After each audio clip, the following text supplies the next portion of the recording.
A mitopoese da psique. Mito e individuação, por Walter Boechat, editora Vozes, Petrópolis.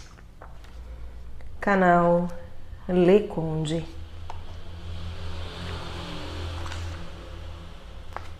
Capítulo 13. Último capítulo. A mitopoese na era tecnológica. Mitos e arquétipos da ficção científica. Definições. A literatura de ficção científica emprega os referenciais da ciência e da imaginação e incorpora os mitos de todas as épocas. É muito difícil definir o que seja ficção científica. Os próprios autores do gênero tentaram algumas definições. Robert Heinlein, abre aspas, ficção científica é uma especulação realística sobre eventos futuros possíveis, solidamente baseada em conhecimento adequado do mundo real passado e presente e numa compreensão completa da natureza e do método científico. Fecha aspas. Theodore Sturgeon, abre aspas, uma boa história de ficção científica é uma história sobre seres humanos com um problema humano e uma solução humana, que não teria acontecido de modo algum sem um conteúdo científico. Fecha aspas. Em seu livro de ensaios Strong Opinions, Vladimir Nabokov argumenta que, se formos nos manter rigorosos em nossas definições, a peça de Shakespeare A Tempestade deveria ser considerada ficção científica. Ficção científica situada entre outros gêneros. Na verdade, o gênero ficção científica penetra outros gêneros de literatura, sendo difícil separar, por exemplo, a literatura de ficção científica da de fantasia ou do conto fantástico. O limite entre ficção científica e fantasia não é claro. Nas livrarias, muitas vezes os gêneros estão misturados nas prateleiras. É comum autores de ficção científica também escreverem obras de conto fantástico, como Ray Bradbury, que escreveu Fahrenheit 451 e também O Homem Ilustrado, e mais tarde, O País de Outubro, entre muitos outros. Os dois primeiros livros são claramente de gênero ficção científica, enquanto que o último já ocupa a categoria de conto fantástico, sendo constituído de belíssimos contos curtos, onde o imaginário e o mitológico têm lugar na fantasia do cotidiano. Poderia mesmo ser dito que a ficção científica é uma forma moderna do conto fantástico, ou do gênero fantasia, pois o gênero possui características como mágica, mudança de forma, adivinhação, leitura da mente, animais encantados e muitos outros. Esses elementos comuns à literatura da fantasia têm sua origem e atuação explicados por intervenção de tecnologia avançada e atuação de seres extraterrenos. Como, por exemplo, pode-se citar a força no conflito do Sith com os Jedi em Guerra nas Estrelas. Precursores da ficção científica. A origem da literatura de ficção científica do tempo histórico é determinada pela maioria dos autores na novela gótica de Mary Shelley, Frankenstein, ou O Prometeu Moderno. Nesta história, pela primeira vez, meios científicos são usados para criar vida a partir da matéria inanimada. Também o trabalho de Robert Louis Stevenson, O Estranho Caso de Dr. Jekyll e Mr. Hyde, pode ser considerado uma ficção científica estrito sensu. No entanto, é necessário diferenciar a literatura fantástica da literatura de ficção científica. O Drácula, de Bram Stoker, já é considerado pela crítica especializada como pertencente ao gênero de literatura fantástica. Algumas histórias fantásticas de origem antiga têm elementos da ficção científica sem que possamos considerá-las propriamente do gênero. Por exemplo, no ano 160 da era cristã, um certo Luciano escreveu Vera História, um relato de como um veleiro é transportado para além dos pilares de Hércules para a Lua por um redemoinho. Lá, os viajantes encontraram o Rei da Lua em guerra com o Imperador do Sol, disputando os direitos de colonizar Vênus. A grande batalha, da qual participam pulgas, que se tornam tão grandes como elefantes. A batalha é decidida quando o Imperador Solar recebe reforços do planeta Sirius. O Imperador cerca então a Lua com um nevoeiro, deixando-a sem energia solar. Os habitantes da Lua são forçados a se render e esforços são feitos para colonizar Vênus com um esforço conjunto.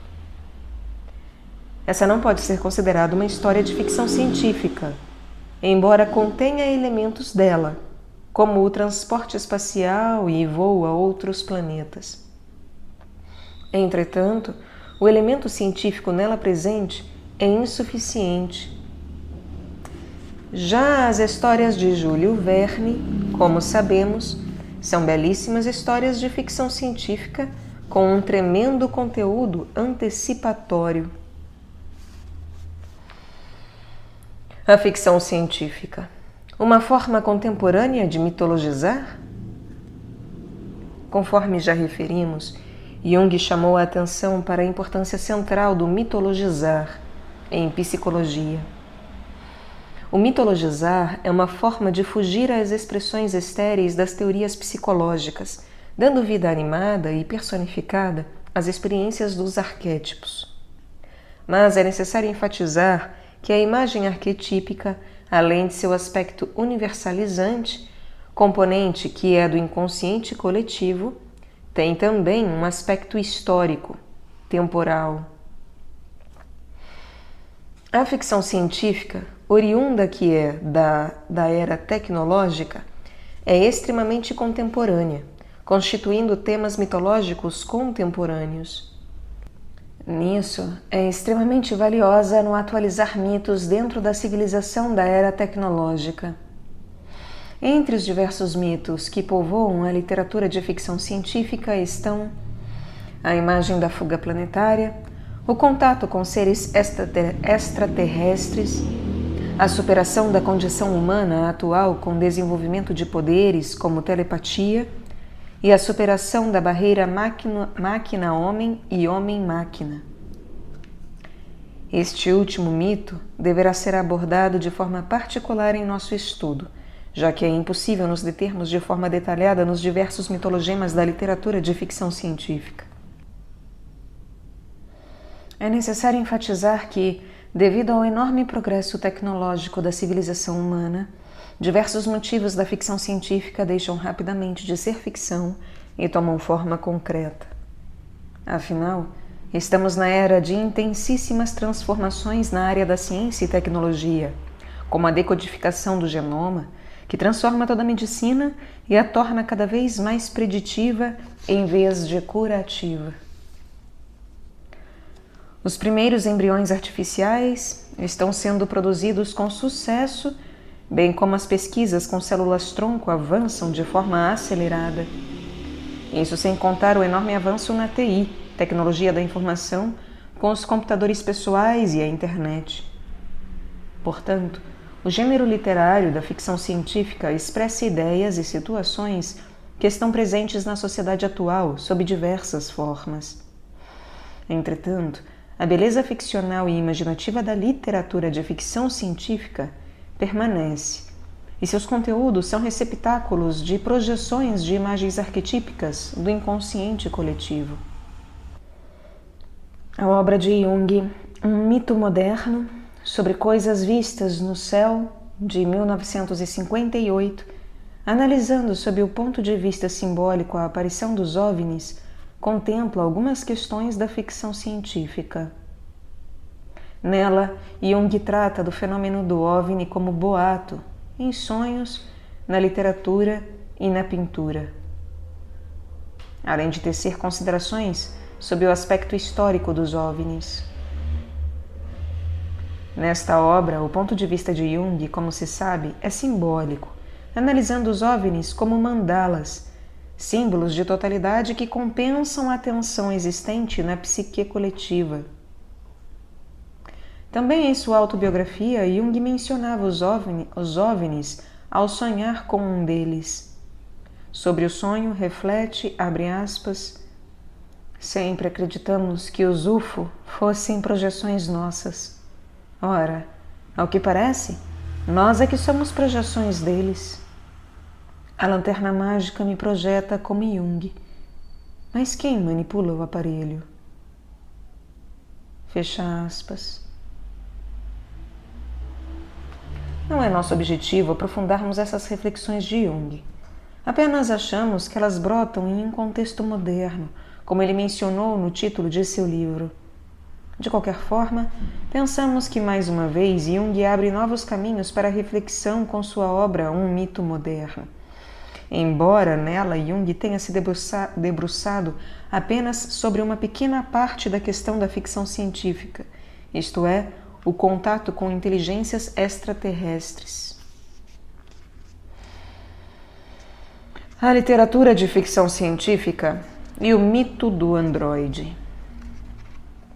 Uma das questões mais caras à literatura de ficção científica é a do limite do homem-máquina e da máquina-homem, e a ultrapassagem desses limites.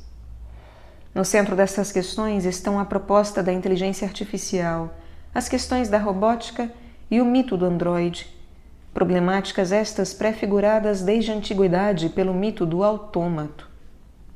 A figura do autômato aparece em mito desde Homero, quando Hefesto aparece na Ilíada, sendo ajudado por duas donzelas de ouro que podiam pensar, falar e agir. Também está no mito de Pigmalião e Galateia, no amor do artista pela sua obra e na compaixão de Afrodite, que transforma a obra de arte em mulher.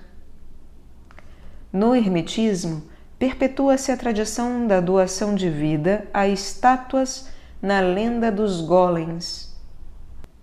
A mais conhecida relata como o rabino Yehudalov moldou um boneco de barro e lhe injetou vida em 1580 para livrar os judeus de perseguidores. No período romântico, as figuras dos autômatos, figuras mecânicas que mimetizam seres humanos, geralmente são vistas como maldição para seus criadores. Hoffmann escreveu em O Homem da Areia sobre uma boneca de madeira chamada Olímpia, que é animada por segredos alquímicos. Seu criador, o professor Spallanzani, é condenado judicialmente por tê-la apresentado como sua filha legítima e tê-la inserido no convívio social. Oliveira lembra que o romance de Mary Shelley, Frankenstein, ou O Moderno Prometeu, é considerada a primeira obra de ficção científica, pois nela meios científicos são usados para animar a matéria inerte, ao invés da magia ou alquimia. Oliveira ressalta que, abre aspas, na experiência do trágico Dr. Frankenstein, há 4 das principais questões entre homens e autômatos: a promessa da obtenção da força prometeica, o medo de que o conhecimento sobre a criação da vida seja proibido e leve o homem à ruína, o receio de que a criatura se volte contra seu Criador e o temor de que a criatura se reproduza por conta própria. A obra de Mary Shelley é também um marco por apresentar claramente as questões de sua época, a substituição da magia pela ciência. Fecha aspas. Com o autodesenvolvimento da tecnologia na modernidade, o motivo antigo do autômato se apresenta sobre o aspecto da complexidade da robótica. O nome robô vem do tcheco robota, significando trabalho forçado ou escravo. Robotnik, também do tcheco, é uma palavra para servo ou escravo. Esse sentido da palavra robô foi introduzido em todas as línguas pelo tcheco Karel Čapek, com sua peça teatral de 1920, RUR, R-U-R, Rossum Universal Robots, Rossum Universal Robots, encenada pela primeira vez em Praga em 1921. Me perdoem. A peça de Čapek marca a virada do século XX dos autômatos do passado para os robôs, computadores gigantes e androides que povoarão a literatura de ficção científica. Agora a ciência toma o lugar da magia e os limites do homem e da máquina se tornam tênues e vulneráveis. Entre os muitos autores que tomam a questão da robótica e dos androides, tomaremos como exemplo Isaac Asimov, Philip Dick, Ray Bradbury e Arthur Clarke. Isaac Asimov, nascido na Rússia, migrou posteriormente para os Estados Unidos. De formação científica sólida, como cientista químico, interessou-se profundamente pela questão dos robôs e procurou divulgar em suas obras uma perspectiva positiva da robótica. O robô como ajudante e companheiro do homem, e não como um assassino deste, seu destruidor e inimigo potencial, constituindo aquilo que Asimov denominou de o complexo de Frankenstein. Percebe-se no complexo de Frankenstein, segundo Asimov, o temor secreto aos conhecimentos da ciência e aos segredos da vida. O robô androide em Asimov. Em seu livro mais famoso, Eu, Robô, coleção de histórias curtas, muitas delas escritas na década de 1940, Asimov procurou descrever o robô como um ser ajudante e próximo ao homem, companheiro de todas as horas e executor das funções mais simples do cotidiano. Em um desses contos mais famosos, criado em 1940, quando Asimov tinha ainda 19 anos, é descrita a história de Robbie, robô programado para cumprir as funções de babá. Ao ficar junto com a menina Glória, a menina desenvolve por ele afeto profundo. Robbie dedica a Glória a atenção afetuosa que nenhuma babá seria capaz, sendo hábil inclusive em contar histórias de fadas e outros contos com detalhes no momento apropriado. Realiza assim todos os desejos de Glória e suas carências, a tal ponto de preocupar muito seus pais, principalmente sua mãe. Quando esta pensa em devolver o robô por achar o relacionamento de Glória excessivo, a menina entra em depressão e não pode suportar a ausência de Robbie. Os pais tentam substituí-lo por um cão collie, sem sucesso. Em uma última tentativa, os pais a levam a uma fábrica de robôs, onde Robbie fora fabricado, para que veja como fora feito e que não passava de uma máquina. Dentro da fábrica, vendo uma série de robôs trabalhando, Glória reconhece Robbie, que fora devolvido para aquela fábrica. Glória não percebe uma esteira da linha de produção que carrega outras máquinas em sua direção e que irá produzir um acidente terrível com ela, talvez matá-la. Os pais de Glória gritam desesperados. Com a agilidade mecânica dos seres artificiais programados para salvar crianças, Robbie se adianta velozmente e salva Glória, olhando-a carinhosamente.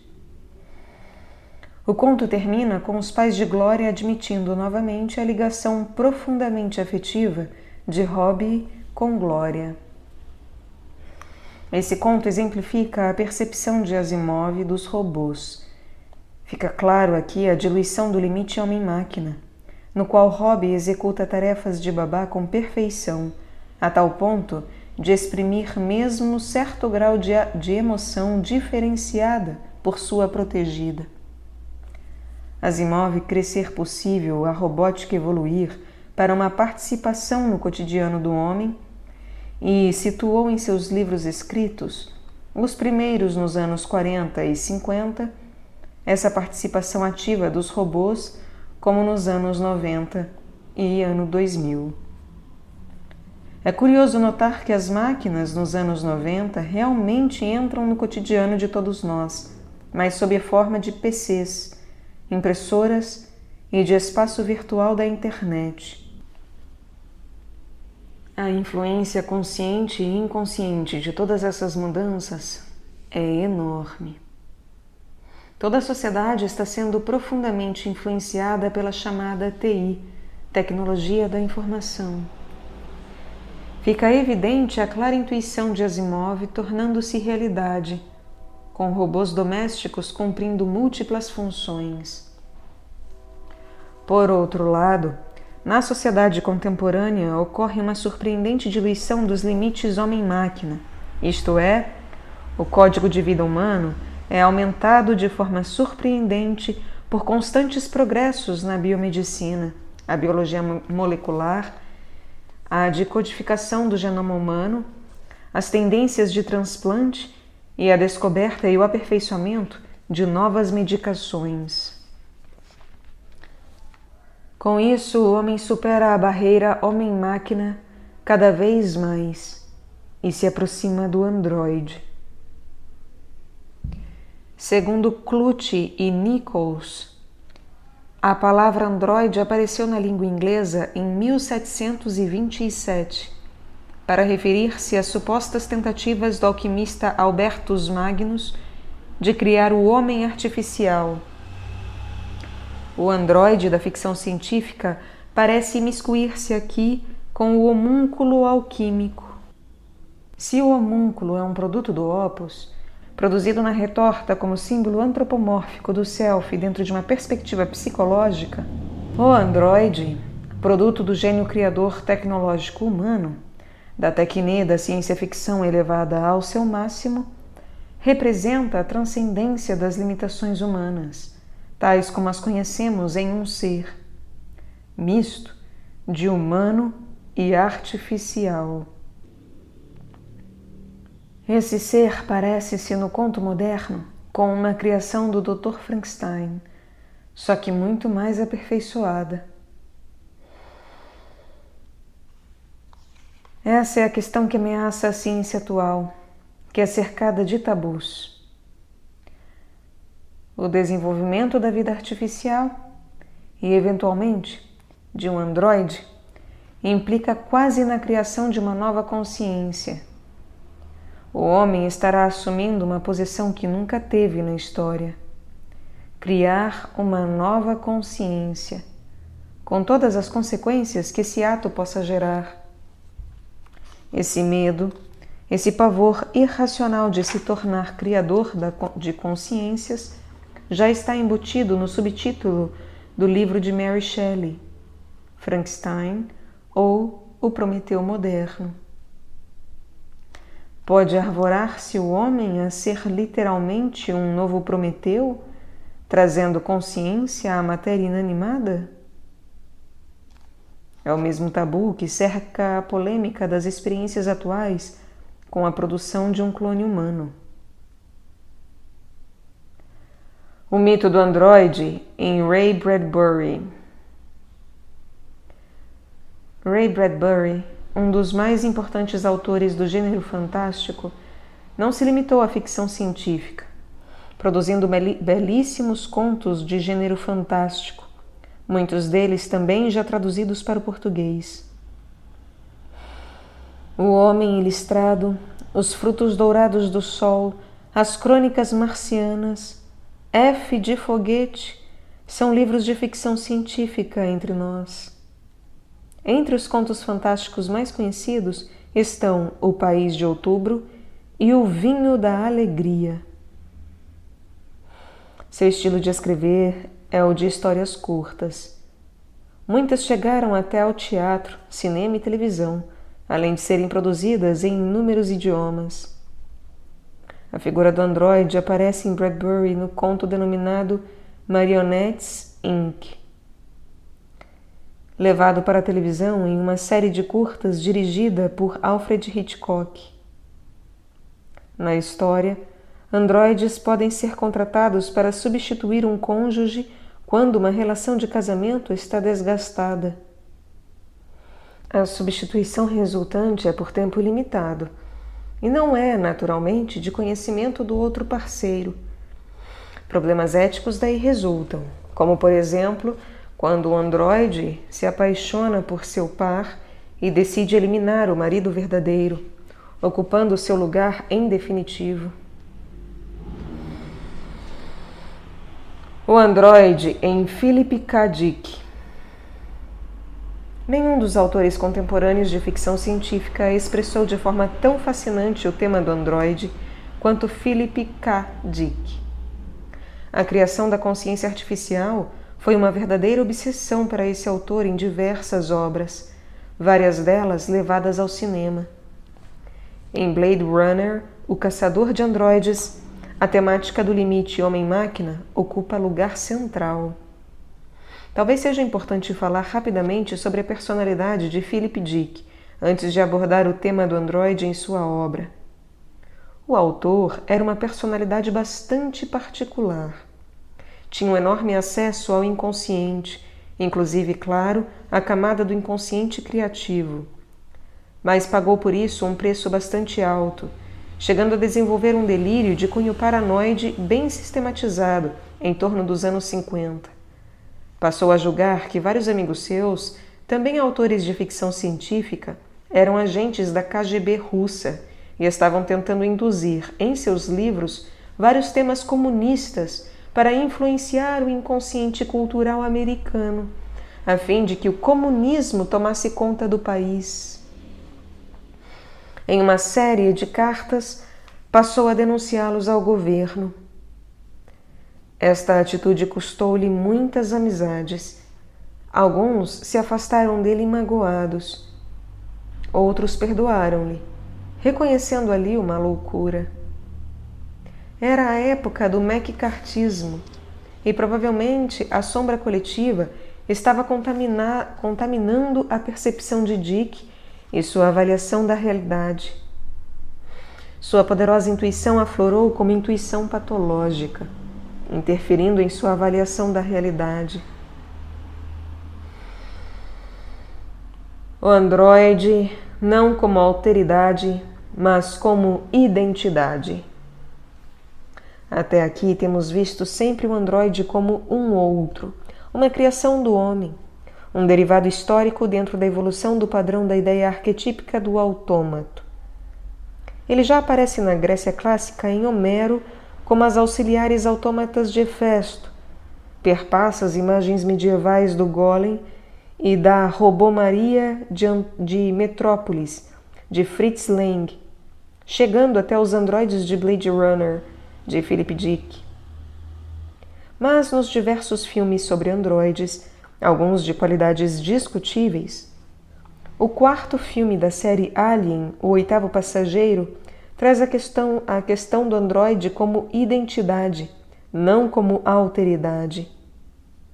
Ao final do filme, todos são androides. Torna-se distinto quem é humano, quem é androide. E praticamente não há humanos na história. Em Blade Runner, também essa questão é colocada. Na bela e antológica cena final, debaixo de chuva fina, o caçador de androides está quase sendo morto pelo androide.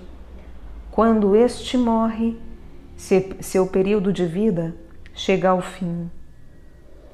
Mas é conhecida uma variação deste cult movie, Director's Cut, variação do diretor, na qual o androide não elimina o Blade Runner, por ser ele próprio um androide, construído e programado para eliminar os outros androides que estavam ameaçando os homens. E os mandamentos da robótica de Asimov também se aplicam aos androides. Um androide não pode fazer mal a um seu semelhante. Também em Blade Runner ficam indistintos os limites entre androide e humano quando o Blade Runner fica algum tempo apaixonado por uma androide. Todas estas imagens da literatura e filmes apontam para a perda dos limites do que seja humano e do que seja máquina ou artificial. O androide como identidade. A questão da prótese. Os teóricos da comunicação, desde algum tempo, vêm se preocupando com a questão do limite homem-máquina, a produção de vida artificial e a questão do androide. Dentro destes trabalhos afloram questões importantes sobre o homem na contemporaneidade e sua inserção no mundo de máquinas e próteses. As próteses são instrumentais da técnica humana, facilitando a adaptação do sujeito ao ambiente externo. Ainda voltando a lembrar a sofisticada tecnologia dos transplantes, os órgãos artificiais, os medicamentos que em número cada vez maior circulam no sangue das pessoas, onde está o homem? Onde está o androide? Surge aqui o androide como identidade. De forma radical, o fenômeno humano, quando se instala sobre a Terra, inaugurando a questão da consciência, inicia também a dialética homem-natureza, colocando o problema da oposição do natural versus o artificial. A consciência instalada na natureza é, de certa forma, desde o início, um fenômeno artificial. O filme 2001, Uma Odisseia no Espaço, de Stanley Kubrick, traz questões sérias de robótica e de identidade humana abertas a partir de uma história de Arthur Clarke. O impressionante monólito que desce dos céus ao som dos famosos acordes do primeiro movimento de Zaratustra, de Richard Strauss, segue uma luta de macacos pelo domínio de uma fonte de água. Após se aproximar do monólito, um grupo de macacos passa a ter o domínio de instrumentos e descobre que pode atacar o outro grupo com armas fabricadas com suas próprias mãos. É como se o monólito ativasse ali um verdadeiro salto quântico evolutivo, a oposição do polegar, particular do ser humano e de alguns poucos antropóides superiores. Um osso é lançado aos céus. Esse osso se transforma em uma nave espacial. Toda a tecnologia avançada teve início ali, no ganho de consciência, na posição ereta da coluna, na oposição do polegar. Talvez o monólito represente isso, o elemento artificial perante o natural, a introdução da técnica na natureza. O monólito vai aparecer mais tarde em um planeta próximo à Terra. Enviado para descobrir do que se trata, o astronauta encontra o monólito e tem uma experiência além do tempo sobre sua identidade pessoal. O novo salto quântico do além do homem parece apontar para uma realidade espiritual ou psicológica. A imagem do astronauta muito velho e depois como bebê aponta para o símbolo da consciência final transcendente, a criança divina, ou Self. Conclusões. O corpo androide como o corpo contemporâneo. Na verdade, cada vez percebemos mais com maior clareza que o que a literatura de ficção científica descreve são situações contemporâneas que se sucedem à nossa volta com rapidez vertiginosa. Ratos com mutação genética, com orelhas nas costas, computadores campeões de xadrez, ovelhas clonadas e as mais variadas possibilidades genéticas, cirurgias e terapêuticas impensáveis alguns anos atrás.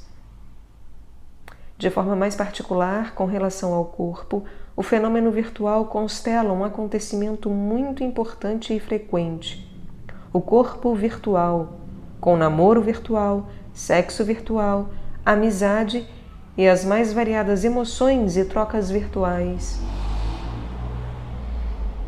É a entrada em cena do cyberespaço, relativizando o corpo como o conhecemos. Novos mitos estão no imaginário social e nas culturas.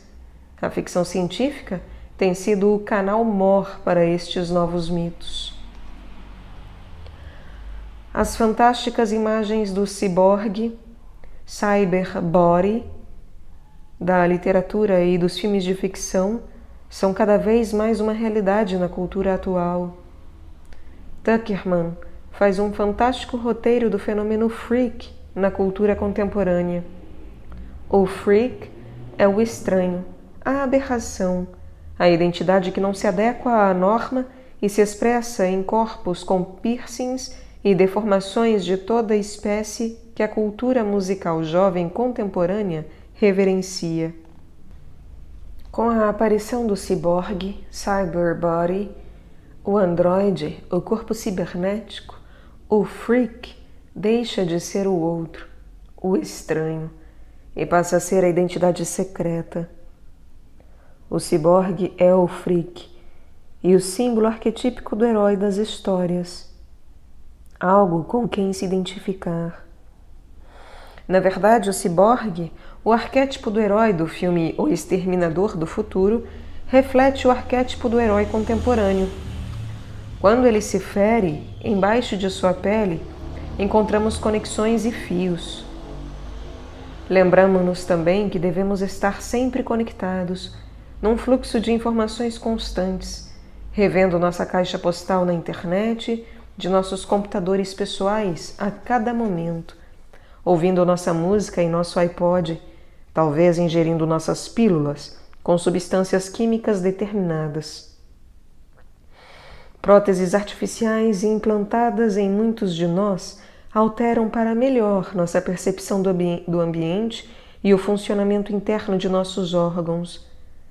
São novas conjunções do corpo de carbono com corpos de silício, alterando a vida do homem contemporâneo, tornando o androide não mais uma alteridade, mas uma identidade secreta que, pouco a pouco, vamos nos dando conta. Caros ouvintes, o livro contém também um apêndice com um glossário de termos junguianos, além de notas de rodapé, muitas vezes extensas. Vale a pena adquirir o livro. E mais uma vez, se gostaram do trabalho que aqui foi apresentado, levem em consideração comprar um livro para o canal através da lista de desejos ou doar para o canal ao menos R$1. Os links estão no descritivo. Muito obrigada pela presença.